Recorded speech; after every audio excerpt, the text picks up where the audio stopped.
All right. Well, welcome everyone. Hello and welcome. And my name is David Szymanski with Phoenix Consulting. Phoenix is a premier provider of SAP products and all various consulting services. We offer a very wide range of software products, and I'm here and we're here to show you an overview of all the various services that we have. As you can see on the screen, we have over 250 plus customers and over 175 plus SAP consultants. And we are engaged with the both public sector and commercial enterprises experience. So some of the things, just to make notation, is that we have a full service implementation partner program. That's from end to end process. It's a full service implementation. In addition to this, we have Concur site reviews to evaluate your system. It's to make sure it's for best practices, Concur standards, monitoring governance, any risk, compliance, and all those various features as it relates to Concur and the SAP suite of services. This next screen is a Phoenix Business Consulting overview. So we are a gold SAP partner, and that's the highest premier STEAM status that you can achieve. And we deliver a suite of products, and we have a very, very strong team in the United States and globally throughout the world.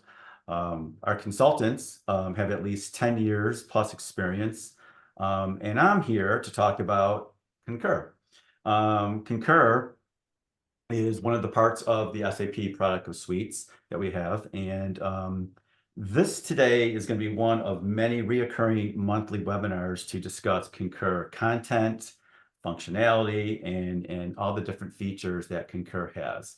So kind of be on the lookout for other future reoccurring webinars as they come in the near future. Some of you may already know me from some of my past experiences, and I'm here and very excited to talk to you about the content, which is called Forms and Fields, as it's relatable to Concur. Forms and Fields is a primary configurational point within Concur, and it probably is about 45% of the time that when there is configuration or implementation, it's all relative regarding forms and fields. So today, what are we going to talk about today? So we're going to cover various different types of topics. We're going to talk about the types of forms that are in Concur. There's a wide range of various different types of forms, and it's relative to whatever module that you're in. You could be expense, you could be travel request, you can be invoice, you can be purchase request. There's various different types of forms that all integrate within Concur. A configuration relationship diagram. This is a very key diagram. It's essentially the blueprint of your system, of how it was configured. And it's kind of in a visual mode, so you can kind of connect the dots and see how your system is configured. And we're going to talk about the data. The data within Concur, the data that is in is the data is the output. In other words, if you can think it, we can build it, and it will happen. So the data that you want to capture, it's configurable, and then that data will get outputted into your maybe standard accounting extract or any type of integrations that you have. And then the data types. What is a data type? We'll go over all the various different types of data types that are into the system. So this webinar, as I said earlier, this is going to be one of many reoccurring monthly webinars, and it's going to be an interactive type of webinar. I'm going to toggle back and forth to some PowerPoints. I'm going to go back to a live demonstration and show you some real-time configuration and things for you to think about of optimization of your own system, of how you want to maybe incorporate that. So forms and fields is really a main driver of Concur. There's a lot of functionality behind it. It's the process, it's capturing all the various different type of data specific to expense reports, specific to travel requests, pre-authorization. If you're authorizing some type of spend before the trip even take place, that's a travel request. And then invoice submissions.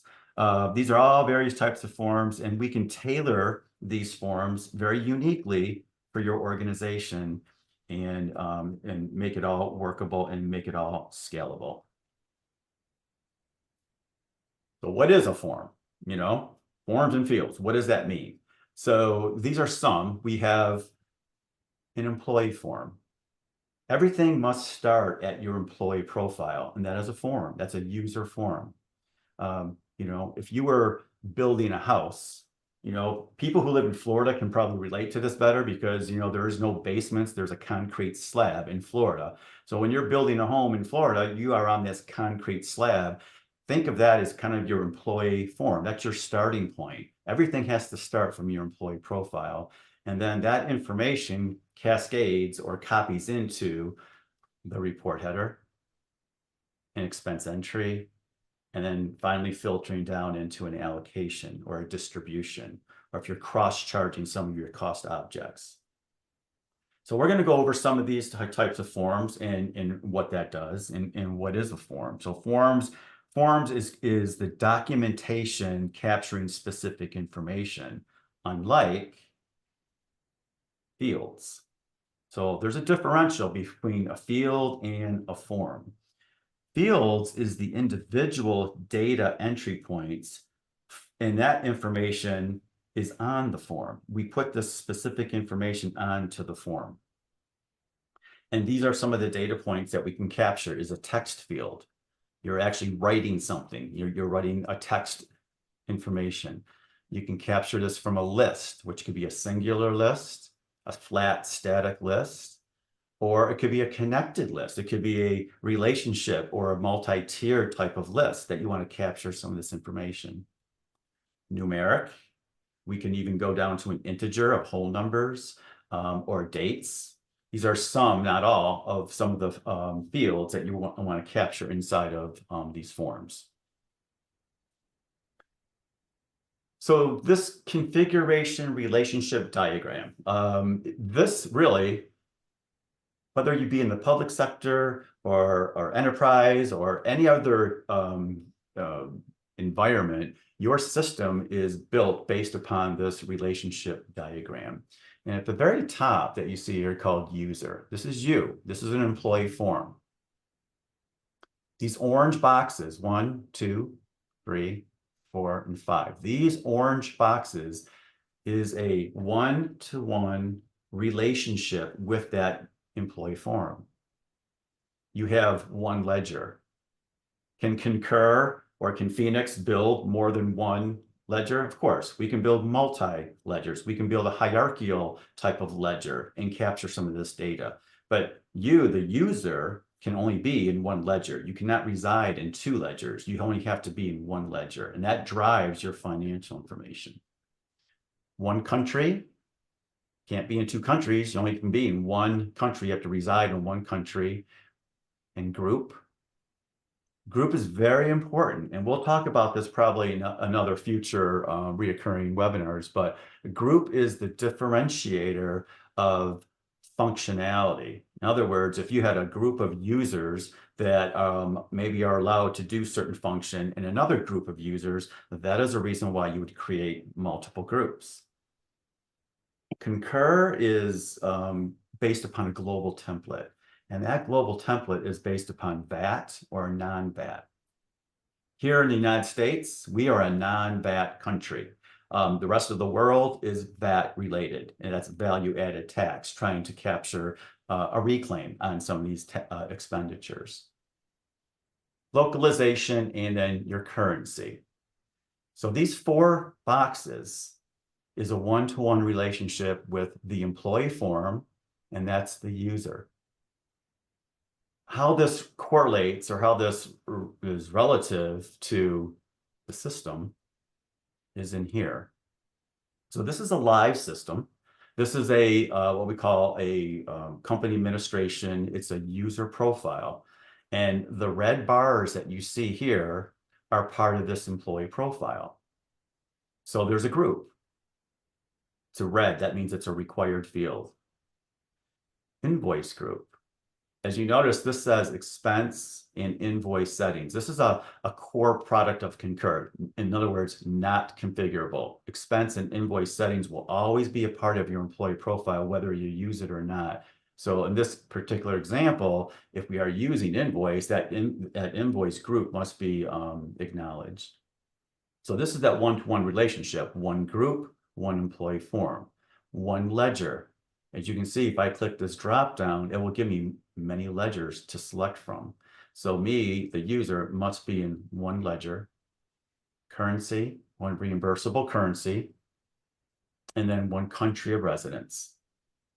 Cannot have two countries of residence in one profile. You can only have one country of residence. And then everything in red here is your cost objects that you're trying to track. And that's your financial information. Typically, that would be an organizational unit or an org unit.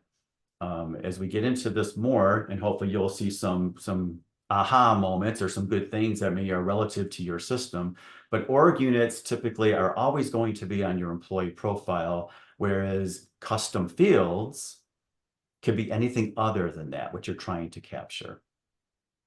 So this is what it looks like from a back end, and this is how the correlation is with this graph. One ledger, country, group, localizations, and currency. If you follow this arrow down, so it goes into the group, right? This group is going to attach to itself to a policy. Policy in Concur is unlike policy that you think is in your corporate world. Policy typically means governance, or it means compliance, or it means some type of adherence. Policy within Concur is actionable items, meaning doing something which is form related. So you have to have an allocation form in your policy. You have to have an employee form. You have to have an expense entry. So inside this word policy, it drives the functionality of many things. And as you can see, we have an entry form here in blue. We have the fields in blue, report header. In addition, we have other things, workflow, and we have allocation form. But as you can see, forms and fields are quite large. It touches every part of the configuration. So it all starts at the user profile, attaches that user to a group. That group will be attached to a policy, and then the functionality within the policy hits all these things that are in blue.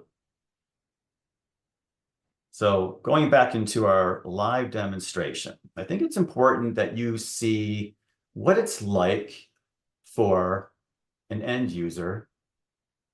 And when they're signing into the system, what are some of the things that they can do? And what are some of the things that they cannot do? So when you're signing into Concur, whether it be a report, a travel request, or whether it be invoice, the forms are going to be and operate exactly the same. So the information that I just showed you just a few moments ago, it had these organizational units, logical systems, company code, cost object type, cost object code. So this information reside in my employee profile. When I was to create this expense report, what we're looking at here, lo and behold, is a report header.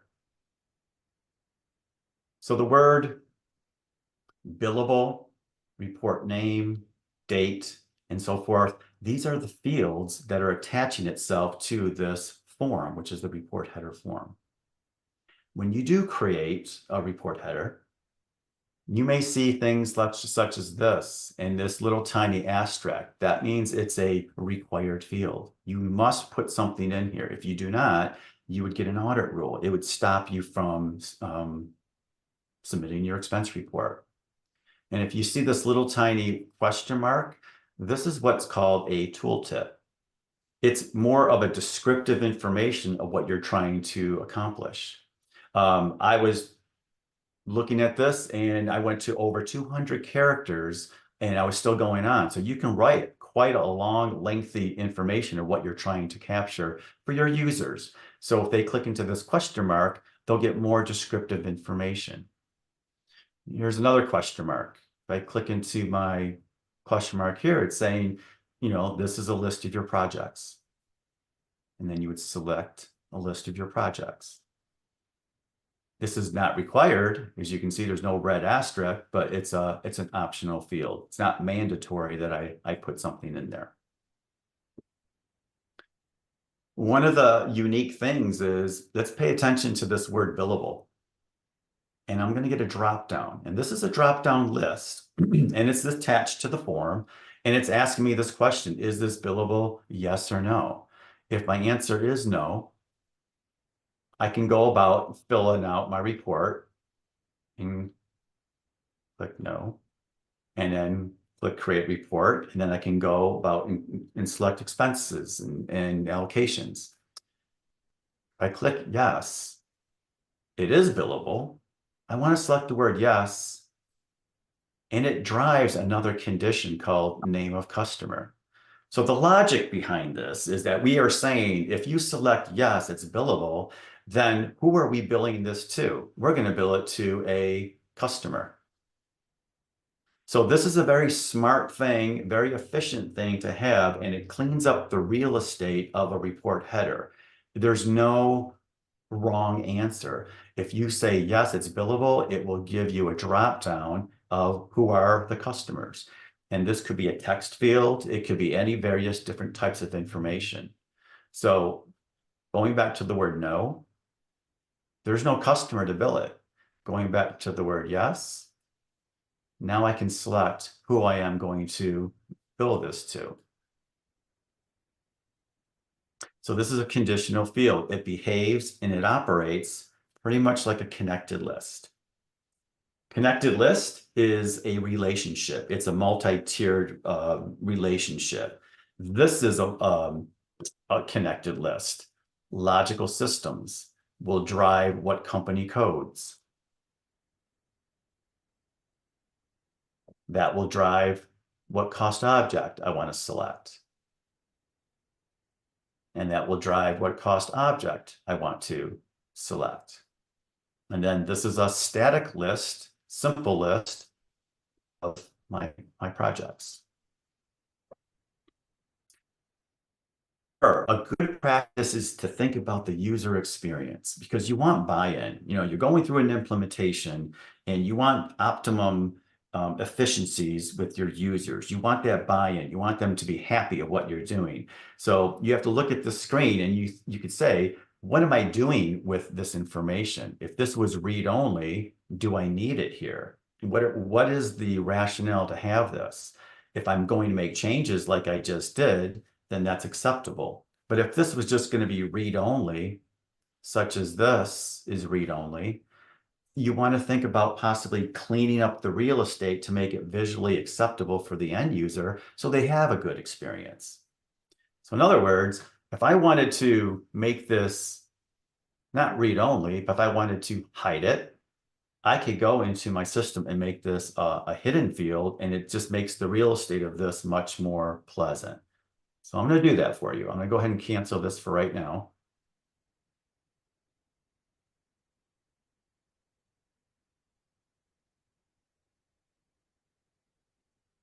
And now what we're looking at here is the modules. This is an expense module. This is an invoice module. And this is a travel request module. The beauty of Concur, you do not have to have 3 individual logins to do any of these 3 different functions. You're logging in with your credentials based upon what you've purchased, based upon what your user role and permission is. You're going to have these functionalities. So in expense is where we're focusing on. Forms and fields are over here. Primary configuration. And when I say primary configuration, what does that mean? That means it's an unrestricted access to the system. It has a lot of weight to it. There's primary configuration, and then there's secondary configuration within Concur. Primary things are mission critical things that we must get done, such as forms and fields, policy, workflow, accounting information, expense types, Those are things that must get done during the scope of an implementation. And then there's other things which are secondary that will get done, but it's not as critical as these primary things. So coming into forms and fields, this little drop down is going to give me all the different types of forms. And as you can see, here's our employee form.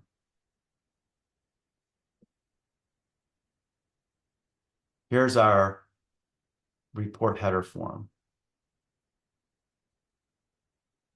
Here's our entry form. And here's our allocation form.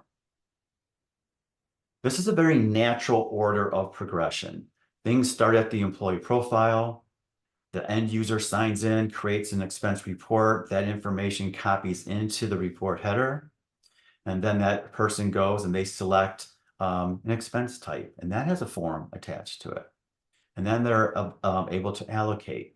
So that's the natural progression. There are other forms. There's car forms, there's tax forms, there's other various types of forms. As you can see, it's not just those four, it's all these other forms in here as well.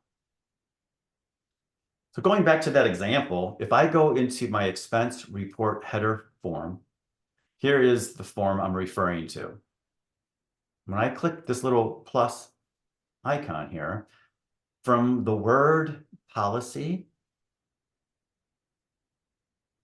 all the way down to the word financial integration is core product of Concur. In other words, you don't change this. You don't manipulate it. You don't repurpose it. It all has embedded functionality inside of it.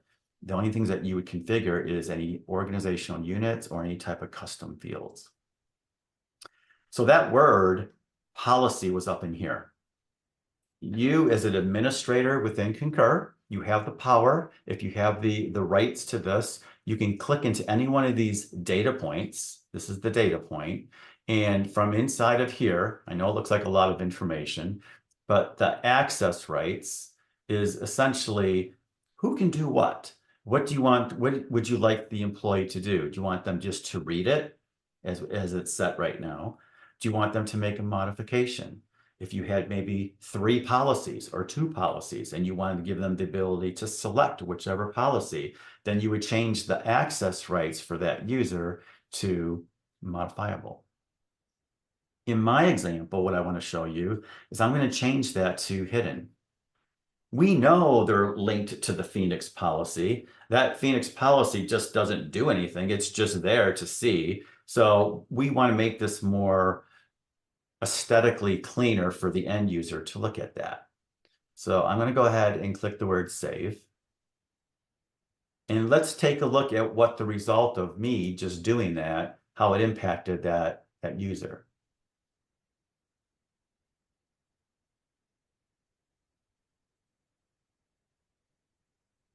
If I was a user and I was to sign into the system for the first time and I was to create an expense report, that policy, as you can see, is gone. It's not there. Looks a little bit cleaner. And I still have my billable. I still have my report name. And again, I can say, yes, it drives that condition. I could say, no, it does not drive that condition. So we'll go over that in a moment. I can show you some of the configurational points on that.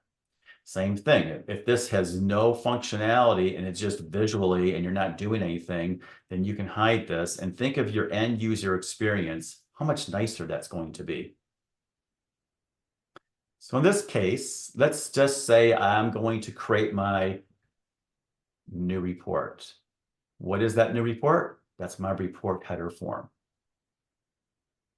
Here's my tooltip. This is a list of projects. In this case, I don't have a project. So I'm going to go ahead and click Create Report.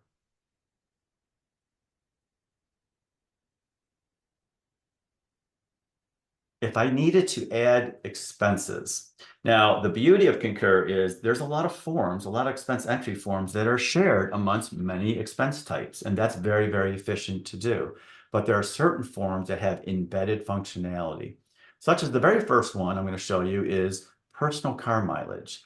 If you were to select personal car mileage as a user, you'll notice the from and the to. You're going from LaGuardia Airport and you're going to travel to the Empire State Building. You can write that in there. However, you can use a mileage calculator. This is specifically only for personal car mileage. And now I want to put in my waypoints, meaning where are you leaving from? I'm going to put in LGA. That's the coding for LaGuardia. I can write it out. And then where am I going? Empire State Building. So this will give me a nice graphic. It'll show me I'm going from point A to point B, and it gives me all the different ways of going there, and it calculates my mileage. So this is a very, very unique form that's attached to personal car mileage. If I needed to change and I want to go to something maybe more generic, maybe I have breakfast, dinner, lunch are all shared amongst one form. I don't have a specific form for this. I don't have a specific form for this, nor for this. So if I select breakfast, we are looking at the fields. So transaction date is a field. Business purpose is a field. Payment type, amount. So if I say this breakfast was $20, if you notice, city of purchase is not required, nor is business purpose. I can go ahead and click save. And now I'm creating an expense report that has an expense type of breakfast. And I can go ahead and do lunch, dinner, or any other expense type because it's shared amongst many, many different types of forms. Let's look at a different form. This is a customizable form called State of Florida Individual Meal. And this is a lot of functionality that you can think about in your future if you needed to do something. So what this is doing is it's a form that's attached, and I've configured this to show no matter what you do, that daily allowance is going to be $45. I made that consistent. So my question is, how many days do I want to have this? I want it for 2 days. That's a numeric value, and that's a form that was a field that was attached to that form. What is the cost? There is no cost. Why is that? Because I told the system $45 is my daily allowance. All I'm required to do is put in 2 days. I'm going to let the system calculate 45 times 2 to give me my end result of $90 for 2 days. So if I go into my expense type again, now you'll see $90. Very configurable, very customizable. One thing to be very mindful of, the data point, because remember, this says 2 days, but what's to stop me from spelling the word 2? It will not work because it says this field required is a numeric value. So when it relates to configuration, it's very important to understand what is the data point that's being attached to the form, because that impacts not just you creating, submitting your expense report, it impacts building audit rules. It impacts every part of the configuration within Concur. So it's understanding what is the correct data that's going to be attached to the correct form. In this case, I can put 5 days. It's going to take 45, it's going to multiply it times 5, and it'll give me my new value.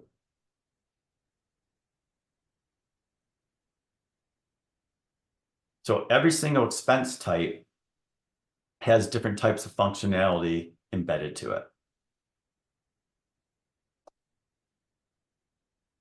I'm going to get out of here as a user. And I want to show you a few things as it is relatable to the forms.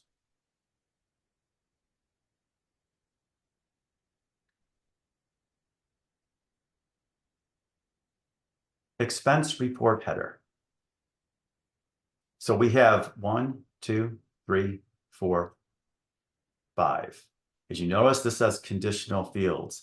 Conditional fields are not available for invoice. That's one product line that they're not available yet. That may happen down in the future, but right now as it stands, they're not available for that.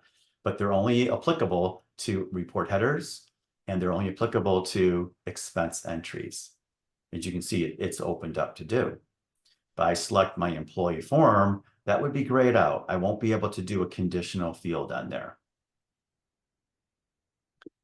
I want to go back to the PowerPoint for a moment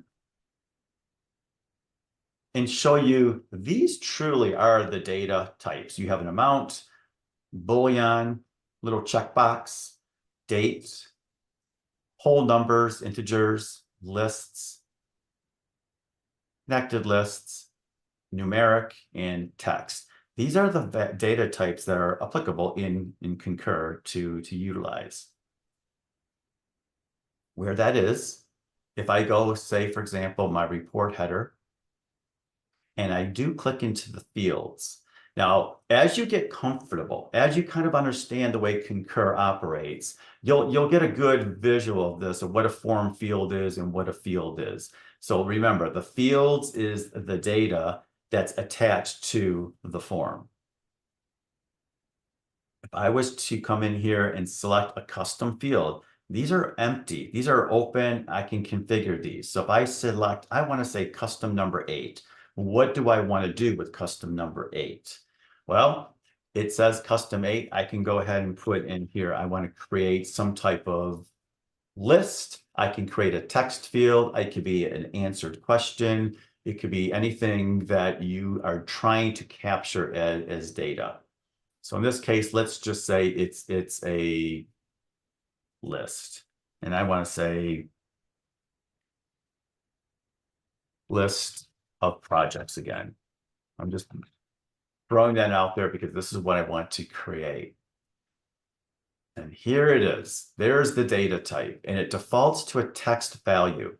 So these are your choices. Here's your amount, boolean, date, integer, list, connected list, numeric, and text.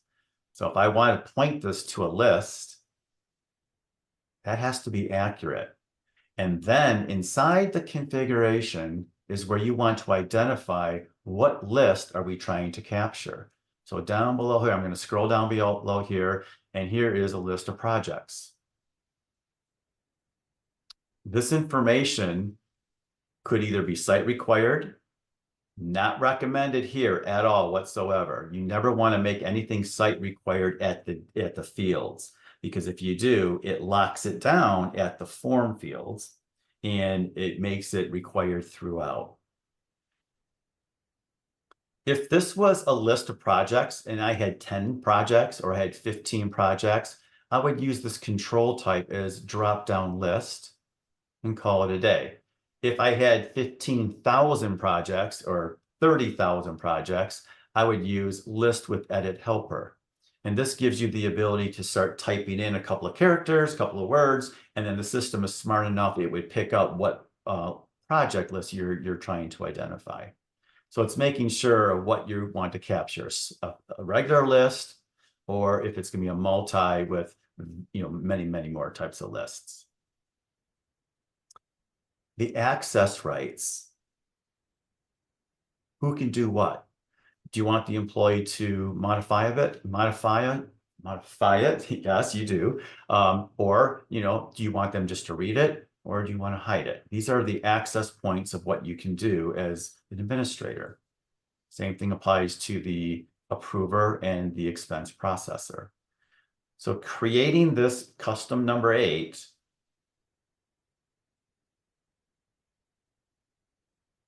I can create that. And now I want to attach this data to the form. How that works or operates is in my form fields, big, bold, and blue. This is the best, easiest way I can explain this. Anytime you are in your form, it's big, bold, and blue. As you notice this. If I am in my fields, you will not see that big, bold, and blue. And if I am in my forms, this is a preview. So in other words, if I want to preview what's on my form, if I select Phoenix Report Information, and I just want to look at it and click Preview, I'm going to see all the fields that are on there, what's required, what's optional, and even what that tooltip is. If you hover over this little tooltip, it will give you some information. I've had customers where they wanted a lot of information to be captured on the report header. Once they realized putting a tooltip in there, that answered their question, and it was a great means of communication to all their other users. So clicking into the form, and if I wanted to add wherever I wanted to position it. So if I want that word policy to be visual and I want to click add my fields, I want to click add fields, and then I want to take that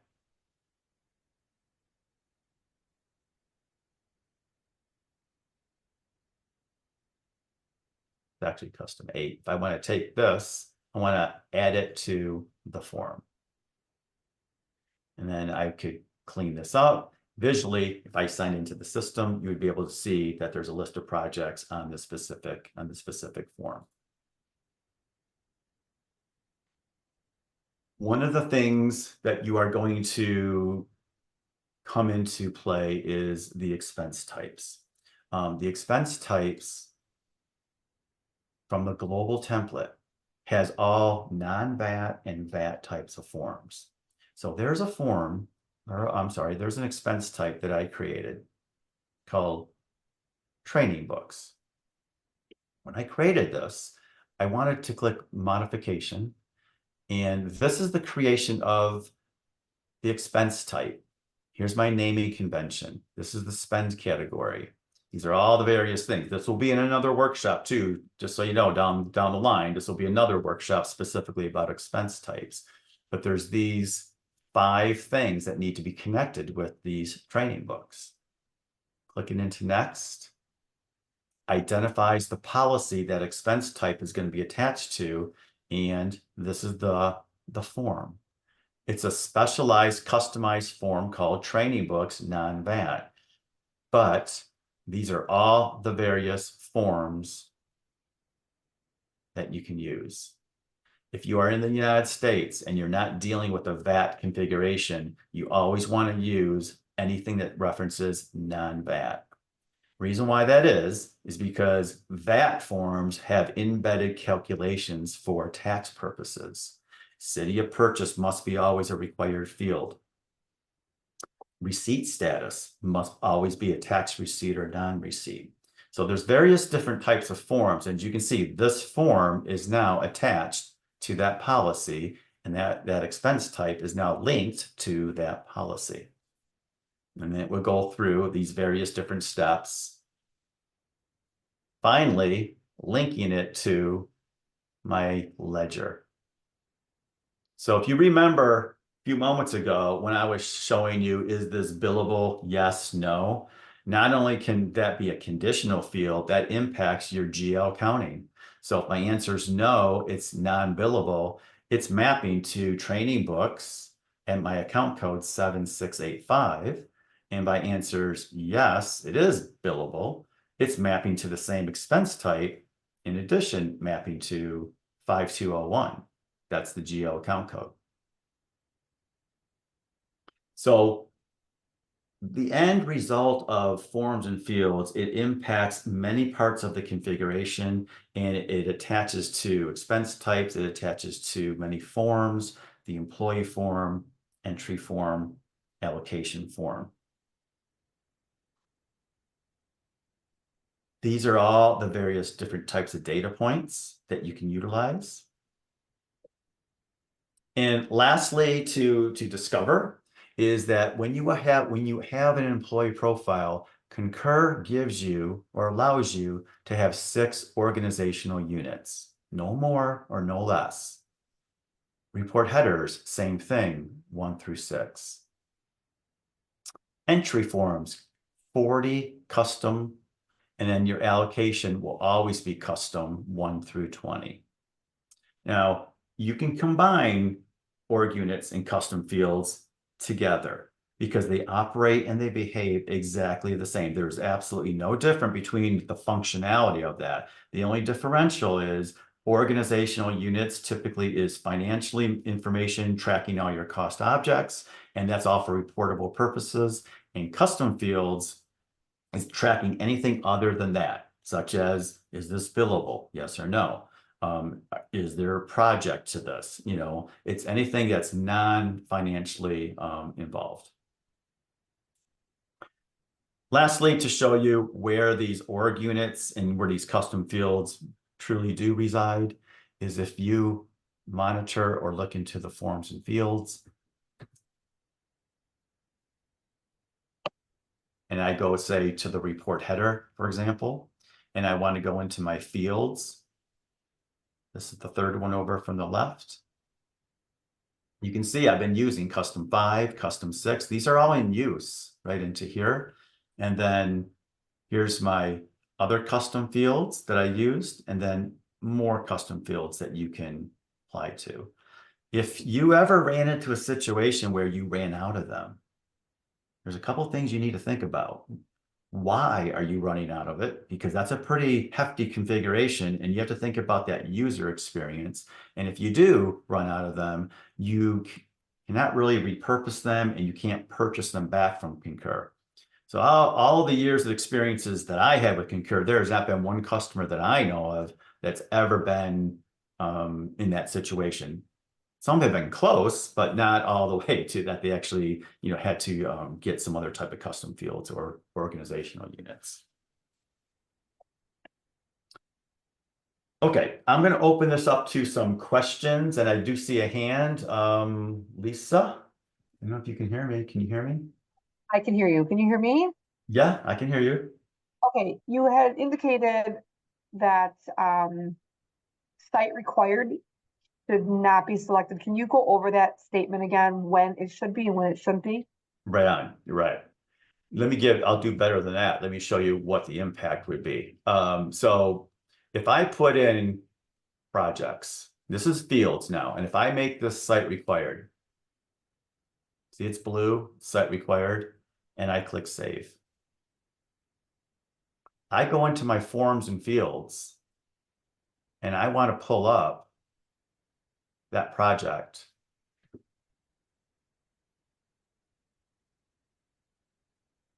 That wasn't the one. It was a different one. It was, here it is, down below here.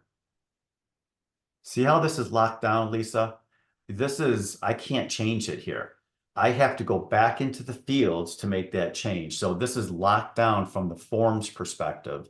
And not only that, though, that required field that I put into or made it required in the fields is going to be required throughout the configuration.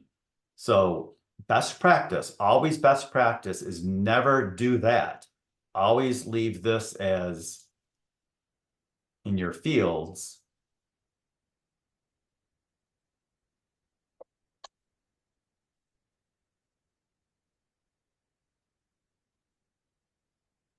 You want to leave that blank. You want to not make that required. And then in your form fields is where you want to truly make that required, because now it gives you the flexibility. It gives you the option to make it required or make it non-required.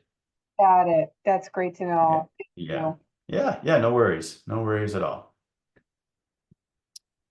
Let me go back to my PowerPoint. And this is where we're at. So any questions else? Anybody else has raised their hand? We have a panelist of Derek and JL. They're fielding some questions. So any questions you may have? Looks like who do we see? Oh, wait, we got Derek, JL. Did you see? Okay, John S.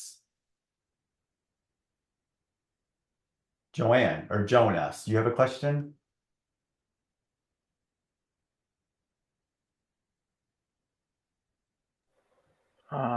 Okay. Yeah. Does she have a question? Can you hear me? I can hear you. Yep. Oh, yay. Okay. Sorry sorry, I'm clicking all over the place. All right, so one of the problems I had, maybe you'd be doing in a different course than this, but one of the problems I had at work was my partner was traveling from Newark to, he was in Ireland. Mhm. And when he came back and he gave me his receipts, all his receipts were in, I guess it's euros. Mhm. So when I went into Concur, all the billing dollar amounts were American. So I wasn't sure when I put all the information in, I had like $140 left over because there was a change balance. Well, where was his okay, that's a fantastic question. And it really is, it truly is. And it all boils down to this graph right here, currency. Where was that person's currency? Where was that individual, the user, the employee profile? His profile must identify a currency. So I'm assuming, was he in the United States starting? Is his currency Yes. US? Okay. Yes. So what happened is, so he spent his expenditure in Ireland, correct? Correct. Okay, so that's expenditure that he did in Ireland. The system, if it's a credit card, will automatically convert that to the US currency. And if it's cash out of pocket, that would be, converted to based upon the day of that expense. So those conversion rates take place automatically within Concur. That's not necessarily a form or a field. That's a conversion rate that takes place. So if it's a credit card feed and that feed identifies the United States and he's, in Ireland, that will automatically convert that to the correct currency. Yeah, and see, part of the problem was, I guess he also did like a taxi and did out of pocket, like when he got lunch. So I had to contact our company's Concur analyst, and she put it in as like a VAT something, she called it.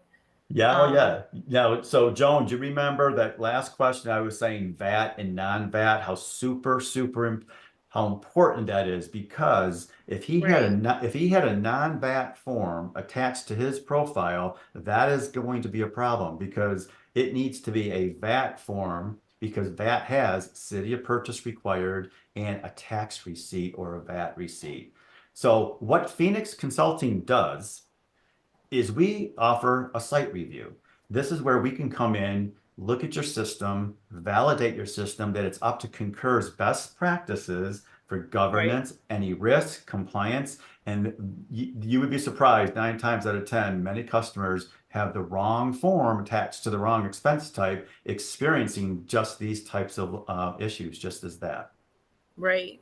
So that Yeah. form is very important because that form is that filled or set up correctly then for international, I guess? I would only make that assumption it's the wrong form attached to the wrong expense type based upon the policy, because this is kind of segue against going with forms and fields, but it's okay. That's a very important question you have. So let me show you versus tell you. Showing is believing, and it's much better.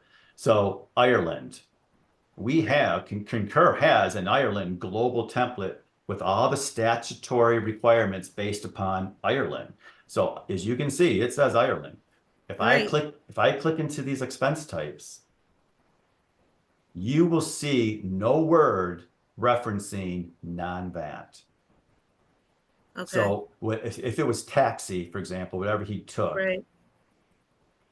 taxi went to a default form. If I was to go into the United States policy, it will say non-VAT because it's the right form needs to be attached to the correct expense type based upon the country that which you reside.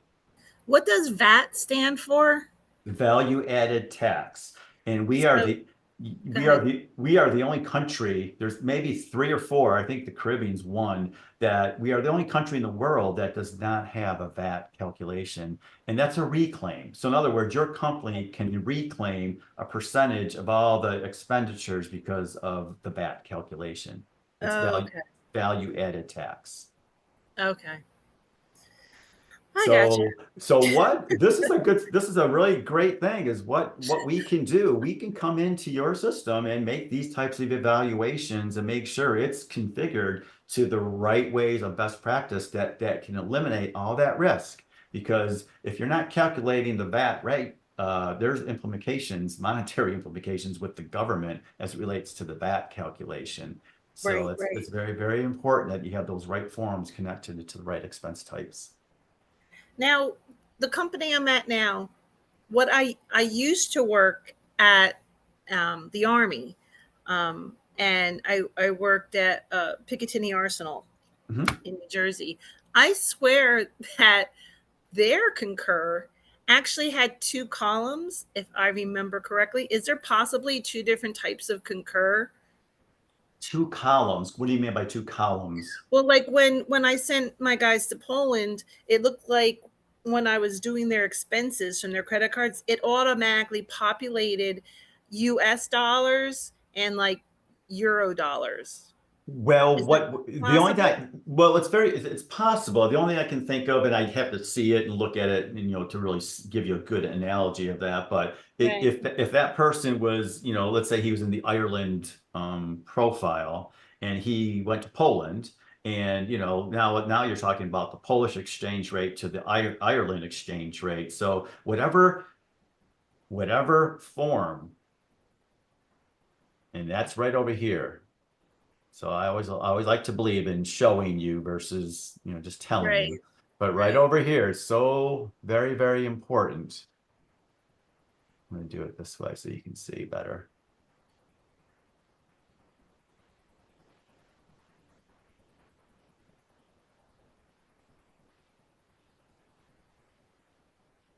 So every user that's in your system is going to have this employee profile, and that is a form. And right over here, this is the country of residence is what's driving all that VAT calculation. It's very, very Okay. important. So we would love to take a look at your system to really evaluate that.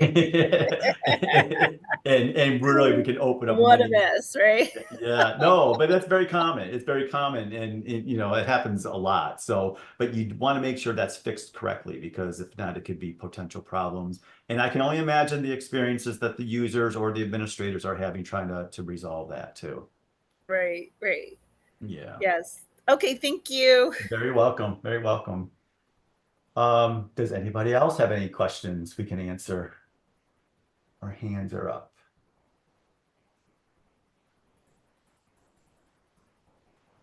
Derek and JL, do you see anything? Yeah, so there's a question in the chat, in the Q&A. Okay, let's see where it is.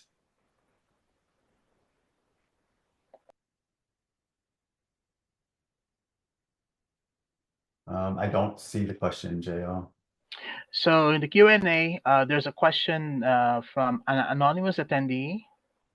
And the question is, if I want to reuse a field for another purpose, in such scenario, will it purge operation impact and the existing expense from that data field value has already been submitted or approved? So probably this has already been populated. Yes, yeah. And no, you do not, you can't. You can't do that unless you really have a technical consultant that really understands blowing out the values of text data, list data, any of that type of data. Once you have a data field into a form, such as a list, an amount, a numeric, whatever it is, and once data is flowing through there, it's no, you cannot repurpose that form. I mean, if technically, yes, you could, you would have to get Concur involved to do that, and it's very labor intensive to do that. So once the data is flowing, once the field is attached to the form, and once that form is utilized and that data is already there, it will be grayed out where you cannot manipulate that data at all whatsoever. So to repurpose that, the answer is no. You would just my best recommendation is, based on what I would have to see, is you may have to just go ahead and use another custom field. But repurposing fields is not a best practice of Concur. It may have to be done in certain circumstances based upon what's going on, but it's not a recommended thing to do because that data, as you remember, that data that you have in there is just not on that form. That data could affect a workflow. That data could affect an audit rule. So it would have to be repurposed and blown out from all those other types of configurational things that you have in your system. So best practice is no, that's not a good practice to do. Thank you very much, David. Sure. All right. Any other question? Oh, I think What- something Looks popped up. like there's one last question there in the chat. Should all expense types be attached to a VAT form for policies outside of the US? Should all outside of, yes, Derek, anything that is US centric should never reference a VAT form. So the global template, let's go back to the global template for a moment. And all those, that seems like to be a very hot topic with that. Yeah, and so let me just rephrase that. So the question is, should all expense types be attached to a VAT form for policies outside of the US? Yes.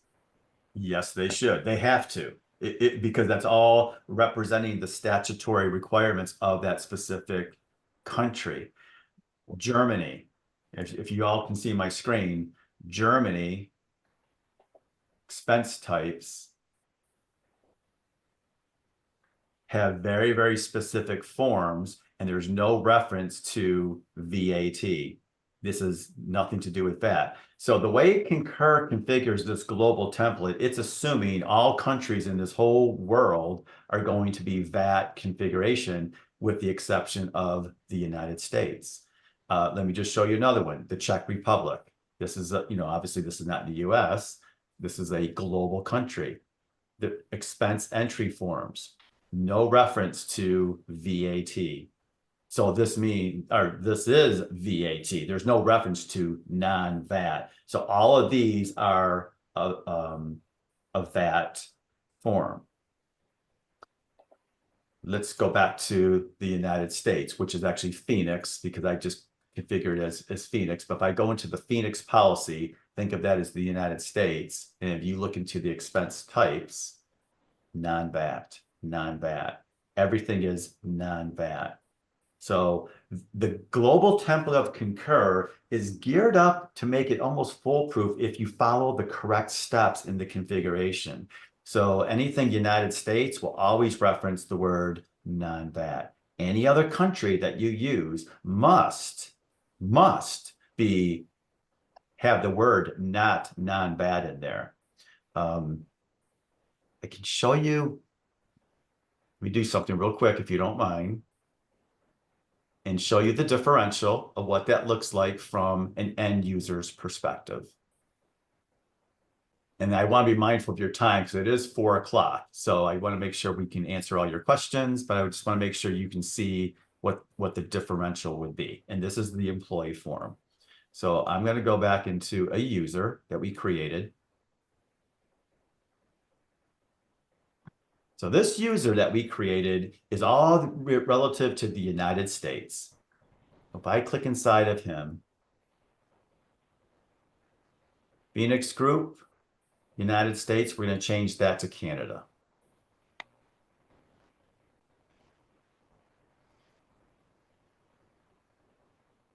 Okay, we're going to keep that the same. The currency, we're going to change that to the Canadian currency.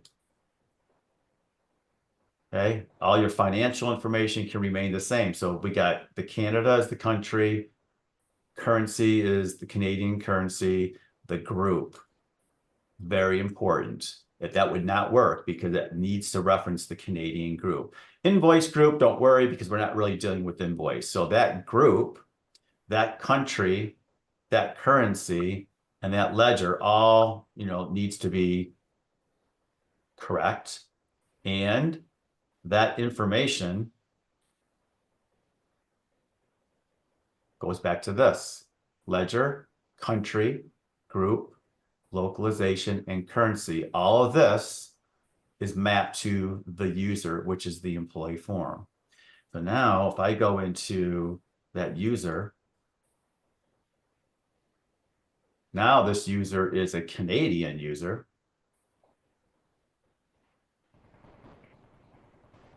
And you'll see the difference of when they select an expense, type. So if I start a report, again, this is going back to my report header. It doesn't really need to be in there. Billable.